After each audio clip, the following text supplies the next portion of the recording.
Hello, sixth graders. So this is going to be the reading for April 28th, which is going to be a Tuesday. As you notice, you have my view rather than the gerbil view, and that's because they're being quite naughty right now. So I'm not having you all look at them. I think that's about it. So remember to take the 5-question quiz at the end of this. If you remember where we left off on Anne Frank is that Anne and Margot are writing letters back to one another, talking about Peter and how Margot is talking about how she likes him as a brother, but not necessarily anything more because he is not her intellectual higher up. She kind of looks like she thinks that she's smarter than him, so therefore he's not really worth his time. And Anne is saying, well, if he doesn't like me, I'm going to tell him that you like him, and I don't care if you agree with that or not. I think that you do like him, and you're just letting me have him. So right now the sisters are just trying to figure out how to be kind to one another. So we're going to start on Thursday, the 23rd of March, and we're going to go from there. Thursday, 23rd March, 1944. Dear Kitty, things are running more or less normally again now.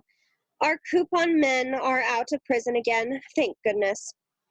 Mia returned yesterday. Eli is better, although she still has a cough. Pupius will have to stay at home for a long time still. A plane crashed near here yesterday. The occupants were able to jump out in time by parachute. The machine crashed onto a school, but there were no children there at the time. The result was a small fire and 2 people killed. The Germans shot at the airmen terribly as they were coming down. The Amsterdammers, who saw it, nearly exploded with rage and indignation at the cowardliness of such a deed. I'm speaking of the ladies, nearly jumped out of our skins. I loathe the blasted shooting. I often go upstairs after supper nowadays and take a breath of fresh air every evening. I like it up there, sitting on a chair beside him and looking outside. Van Daan and Dussel make very feeble remarks when I disappear into his room. Anne's second home, they call it, or is it suitable for a young gentleman to receive young girls in semi-darkness? Peter shows amazing wit in his replies to these so-called humorous sallies. For that matter, Mummy, too, is somewhat curious and would love to ask what we talk about. If she wasn't secretly afraid of being snubbed. Peter says it's nothing but envy on the part of the grown-ups, because we are young and we don't pay much attention to their spitefulness. Sometimes he comes and gets me from downstairs, but he turns simply scarlet in spite of all precautions, and can hardly get the words out of his mouth. How thankful I am that I don't blush. Must be a highly unpleasant sensation. Daddy always says I'm prudish and vain, but that's not true. I'm just simply vain. I have not often had anyone tell me I was pretty, except a boy at school who said I looked so attractive when I left. Yesterday I received a genuine compliment from Peter, and just for fun, I will tell you roughly how the conversation went. Peter so often used to say, "Do laugh, Anne." This struck me as odd, and I asked, "Why must I always laugh?" "Because I like it. You get such dimples in your cheeks when you laugh. How do they come actually?" "I was born with them. I've got one in my chin, too. That's my only beauty." "Of course not. That's not true." "Yes, it is. I know quite well that I'm not a beauty. I never have been and never shall be." "I don't agree at all. I think you're pretty." "That's not true." "If I say so, then you can take it from me. It is." Then I naturally said the same of him. I hear a lot of from all sides about the sudden friendship. We don't take much notice of all these parental chatter. Their remarks are so feeble. Have the 2 sets of parents forgotten their own youth? It seems like it. At least they seem to take us seriously. If we make a joke and laugh at us when we are serious. Yours, Anne. Monday, 27th, 1944. Dear Kitty, one very big chapter of our history is hiding should really be about politics, but as this subject doesn't interest me personally very much, I've rather let it go. So for once I will devote my whole letter to politics today. It goes without saying that there are very many different opinions on this topic, and it's even more logical that it should be a favorite subject for discussion in such critical times. But it's just simply stupid that there should be so many quarrels over it. They may speculate, laugh, abuse, and grumble. Let them do what they will as long as they stew in their own juice and don't quarrel, because the consequences are usually unpleasant. The people from outside bring with them a lot of news. That is not true, however. Up till now, our radio hasn't lied to us.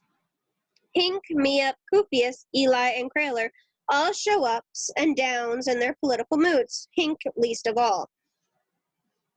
Political feeling here in The Secret Annex is always about the same. During the countless arguments over invasion, air raids, speeches, etc., one always hears the countless cries of impossible or Gottes Willen. If they are going to start now, however long is it going to last? It's going to splendidly first-class good.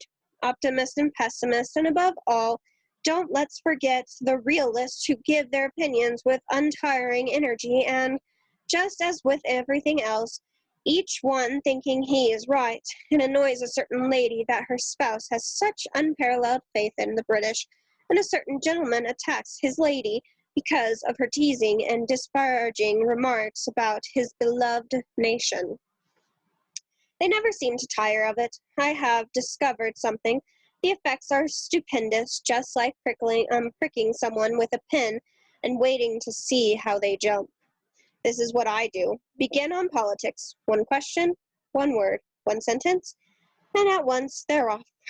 Just as if the German Wermscht news bulletins and the English BBC were not enough, they have now introduced special air raid announcements. In one word, magnificent, but on the other hand, often disappointing too. The British are making a non-stop business of their air attacks with the same zest as the Germans make a business of lying. The radio therefore goes on early in the morning and is listened to at all hours of the day until 9, 10, and often 11 o'clock in the evening. This is certainly a sign that the grown-ups have infinite patience. But it also means the power of absorption of their brains is pretty limited, with exceptions, of course. I don't want to hurt anyone's feelings. 1 of 2 news bulletins would be ample per day, but the old geese, well, I've said my piece. Arbitraire program, Radio Orange, Frank Phillips, or Her Majesty Queen Wilhelmina. They each get their turn each get their turn and an ever attentive ear. And if they are not eating or sleeping, then they're sitting around the radio and discussing food, sleep, and politics. Ugh. It gets so boring, and it's quite a job not to become a dull old stick oneself. Politics can't do much more harm to the parents. I must mention one shining exception. A speech by our beloved Winston Churchill is quite perfect. 9 o'clock on Sunday evening, the teapot stands with the cozy over it on the table, and the gusts of comes in. Dussel next to the radio on the left, Mr. Van Daan in front of it, with Peter beside him, Mummy next to Mr. Van Daan, and Mrs. Van Daan behind him, and Pym at the table, Margot and I beside. I see I haven't described very clearly how we sit. The gentlemen puff away at their pipes. Peter's eyes are popping out of his head with the strain of listening, Mummy wearing a long, dark negligee, and Mrs. Van Daan trembling because of the planes, which take no notice of the speech, but fly blithely on towards Essen, Daddy sipping tea, Margot and I united in a sisterly fashion by the sleeping Mushi, who is monopolizing both our knees. Margot's hair is in curlers. I am wearing a nightdress, which is much too small, too narrow, and too short. It all looks so intimate, snug, peaceful, and this time it is too yet. Yet I await the consequences with horror. They can hardly wait till the end of the speech, stamping their feet, so impatient are they to get down to discussing it. Brr, brr, brr. They egg each other on until the arguments lead to discord and quarrels. Yours, Anne. Tuesday, 28th March 1944. Dearest Kitty, I could write a lot more about politics, but I have heaps of other things to tell you today.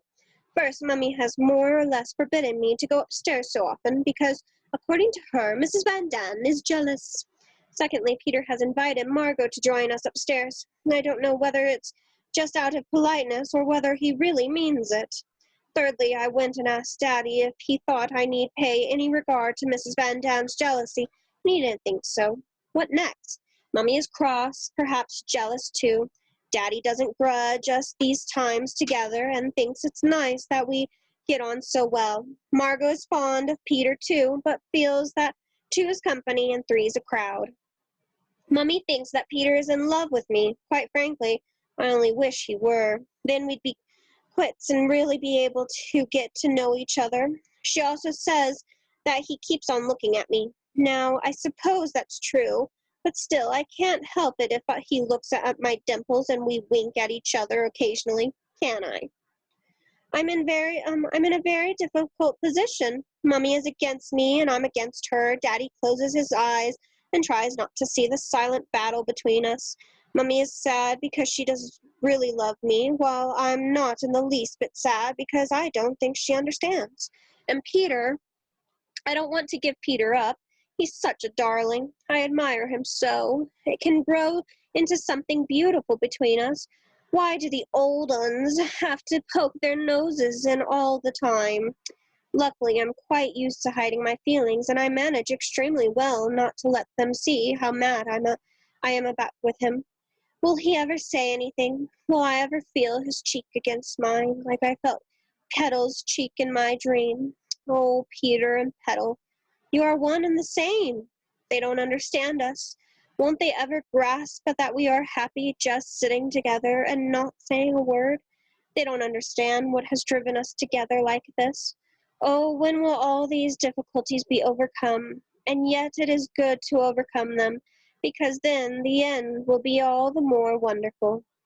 When he lies with his head on his arm and his eyes closed, then he is still a child. When he plays with when he plays with Bach, he is loving. When he carries potatoes or anything heavy, then he is strong.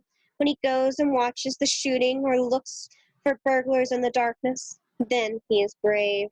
And when he is so awkward and clumsy, then he is just a pet. I like it much better if he explains something to me than when I have to teach him. I would really adore him to be my superior in almost everything. What do we care about the two mothers? Oh, but if only he would speak. Yours, Anne. Wednesday, 29th March, 1944. Dear Kitty, Bolkestein, an MP, was speaking on the Dutch news from London, and he said that they ought to make a collection of diaries and letters after the war. Of course, they all made a rush at my diary immediately. Just imagine how interesting it would be if I were to publish a romance of the Secret Annex. The title alone would be enough to make people think it was a detective story. But seriously, it would seem quite funny 10 years after the war if we Jews were to tell how we lived and what we ate and talked about here. Although I tell you a lot still, even so. You only know very little of our lives. How scared the ladies are during the air raids. For instance, on Sunday, when 350 British planes dropped 500,000 kilos of bombs on Ijumdid, how the houses trembled like a wisp of grass in the wind, and who knows how many epidemics now rage. You don't know anything about all these things, and I would need to keep on writing the whole day if I were to tell you everything in detail. People have to line up for vegetables and all kinds of other things. Doctors are unable to visit the sick because if they turn their backs on their cars for a moment, they are stolen. Burglaries and thefts abound, so much so that you wonder what has taken hold of the Dutch for them suddenly to have become such thieves. Little children of 8 and 11 years break the windows of people's homes and steal whatever they can lay their hands on. No one dares to leave his house unoccupied for 5 minutes, because if you go, your things go too. Every day there are announcements in the newspapers offering rewards for the return of lost property, typewriters, Persian rugs, electric clocks, cloth, etc., etc. Electric clocks in the streets are dismantled. Public telephones are pulled to pieces, down to the last thread. Morale among the population can't be good. The weekly rations are not enough to last for 2 days except the coffee substitute. The invasion is a long time coming, and the men have to go to Germany. The children are ill or undernourished. Everyone is wearing old clothes and old shoes. A new sole costs 750 florins. In the black market, moreover, hardly any of the shoemakers will accept shoe repairs, or if they do, you have to wait months, during which time the shoes often disappear. There's one good thing in the midst of it all, which is that as the food gets worse and the measures against the people more severe, so sabotage against the authorities steadily increases. The people in the food offices, the police officials, they all either work with their fellow citizens and help them, or they tell tales on them and have them sent to prison. Fortunately, only a small percentage of Dutch people are on the wrong side. Yours, Anne. Friday, 31st March, 1944. Dear Kitty, think of it. It's still pretty cold, but most people have been without coal for about a month. Pleasant, eh? In general, public feeling over the Russian front is optimistic again, because that is terrific. You know I don't write much about politics, but I must just tell you where they are now. They are right by the Polish border and have reached the Pruth near Romania. They are close to Odessa. Every evening here they expect an extra communique from Stalin. They fire off so many salvos in Moscow to celebrate their victories that the city must rumble and shake just about every day. Whether they think it's fun to pretend that the war is close at hand again, or that they know of no other way of expressing their joy, I don't know. Hungary is occupied by German troops. There are still 1 million Jews there, so they too will have had it now. The chatter about Peter and me has calmed down a bit. Now we are very good friends and are together a lot and discuss every imaginable subject. It is awfully nice never to have to keep a check on myself, as I would have to do with other boys whenever we get on to precarious ground. We were talking, for instance, about blood, and via that subject we began talking about menstruation. He thinks we women are pretty tough. Why on earth? My life here has improved, greatly improved. God has not left me alone, and will not leave me alone. Yours, Anne. Saturday, 1st April, 1944. Dear Kitty, and yet everything is still so difficult. I expect you can guess what I mean, can't you? I am so longing for a kiss, the kiss that is so long in coming. I wonder if at all the time he still regards me as a friend. Am I nothing more? And now, you know, and now, blah, blah. You know, and I know that I am strong, that I can carry most of my burdens alone. I have never been used to sharing my troubles with anyone. I have never clung to my mother. But now I would so love to lay my head on his shoulder just once and remain still. I simply can't even forget that dream of Peter's cheek when it was all so good. Wouldn't he long for it too? Is it that he is just too shy to acknowledge his love? Why does he want me with him so often? Oh, why doesn't he speak? I'd better stop. I must be quiet. I shall remain strong, and with a bit of patience, the other will come too. But, and that is the worst of it, it looks just as if I'm running after him. I am always the one who goes upstairs. He doesn't come to me. But that is just because of the rooms, and he is sure to understand the difficulty. Oh, yes, and there's more he'll understand. Yours, Anne. And we'll stop there for today.